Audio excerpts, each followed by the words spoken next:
My name is Alexander Trotsky. I was born and raised in Russia, where my father was a wealthy businessman turned politician. He was able to get me into University of St. Petersburg, where I graduated with a degree in business. I spent 10 years working hard at his company, where he trusted me to run it while he worked with the Tsar.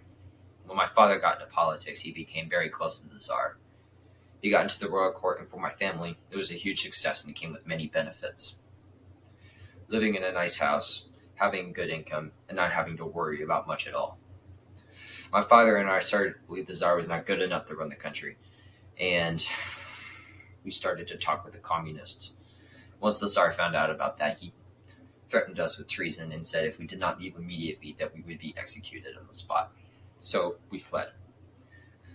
The boat ride was the most unpleasant thing in the world. It was cramped, cold, and filled with sickness. Nothing my family has ever experienced before. For the first couple of days, I was horribly seasick, and for this reason alone, I do not go on boats very often. The food on that boat, if I got any, was horrible at best. It was filled with anything that they could find, and also the rats were unbelievably horrible on that boat. And they were just running around the people that were laying on the ground. The process at Ellis Island. When we arrived at Ellis Island, the first thing it had us do was wait for a health inspector to come aboard to make sure that they would even let us into our inspection area.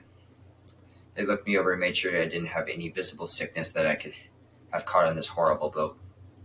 With being cleared to go to the island, I had to wait for 2 days to even be let in because of the mass number of people that are already there. Once let into the building, they motioned me over into a further health inspection. I was poked and looked at over completely. They let me through without any markings or anything at all, just to make sure I could get a job. The next thing they had me do was go to the interview room. Since I was Russian, they did not like me at that very moment. But they made sure who I was, and they let me move through.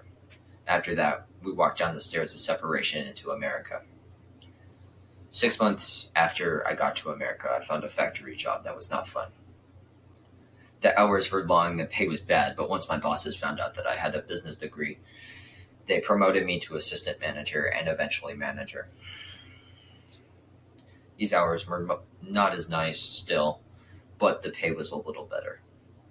My family and I stay in a small apartment with 2 other families. This is hard because the streets are gross and the living conditions are cramped, so it is not favorable. Life is okay. Everyone made it to America. Both me and my father have found jobs to put food on the table and to put rent over a roof over our head. Life is okay.